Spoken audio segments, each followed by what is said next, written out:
Hello दोस्तों, Aaron classes में आपका स्वागत है। अभी तक हमने संस्कृत शिक्षण में 3 शिक्षण पढ़ लिए: व्याकरण शिक्षण, अनुवाद शिक्षण और नाटक शिक्षण। अब पढ़ेंगे अपन गद्य शिक्षण, और गद्य शिक्षण में उसकी विधियों के बारे में पढ़ेंगे। सबसे पहले पढ़ेंगे गद्य शिक्षण क्या होता है और उसके उद्देश्य क्या हैं।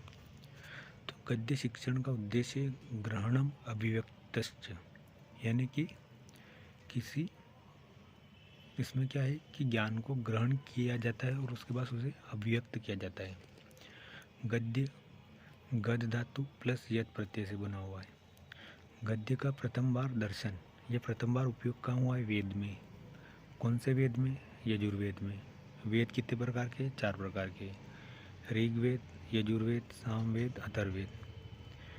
वेद के कितने अंग?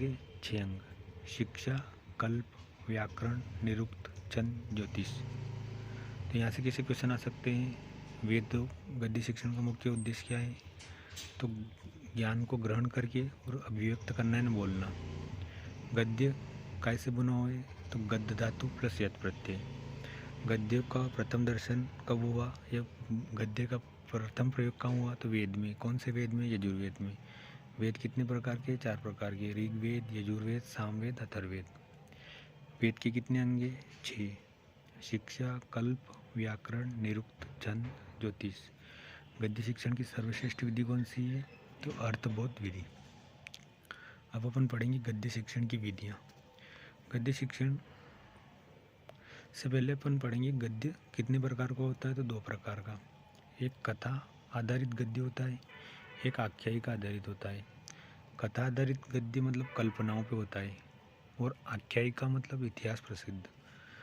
तो कथा आधारित कौन सा है? कादम्बरी, जो बाणभट्ट की रचना है, कल्पनाओं पर आधारित है। और हर्ष चरित्र, बाणभट्ट की रचना है, जो राजा हर्ष की चरित्र पर आधारित विश्व प्रसिद्ध रचना है।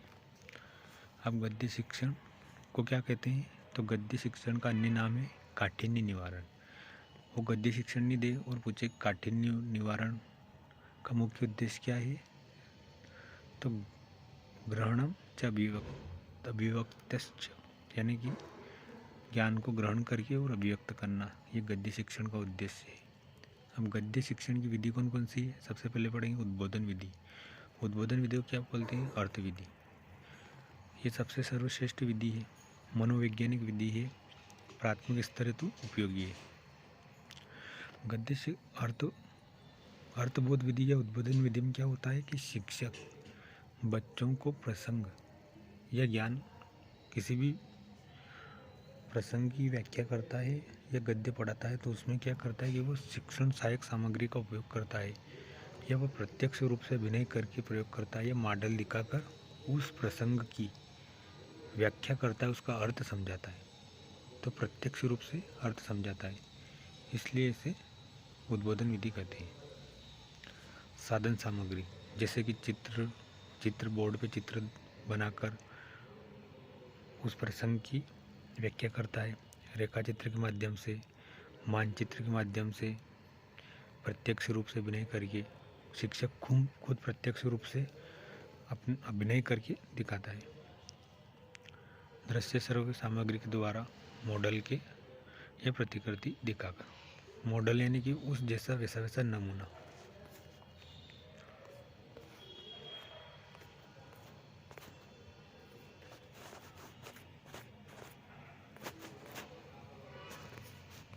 गद्य शिक्षण की दूसरी विधि है प्रश्नोत्तर विधि। प्रश्नोत्तर विधि प्रवर्तक कौन है? सुकरात।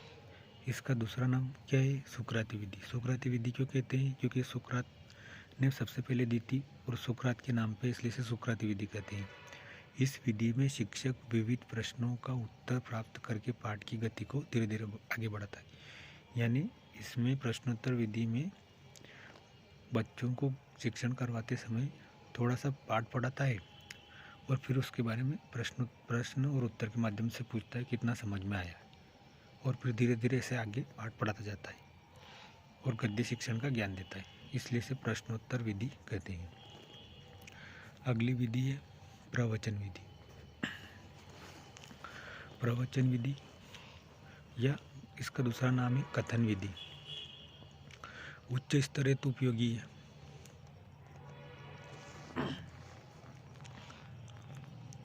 तो प्रवचन विधि क्या होती है कि इस विधि में किसी कथन को समझाने के लिए शिक्षक अन्य दूसरी विधियों का उपयोग करके बच्चों को कथन समझाता है या प्रवचन देता है, तो इसे प्रवचन विधि कहते हैं। प्रवचन विधि में अर्थ समझाने के लिए दूसरी विधियों का प्रयोग करता है, तो ये छोटे बच्चे नहीं समझ सकते प्रवचन को, तो ये उच्च स्तर हेतु उपयोगी है।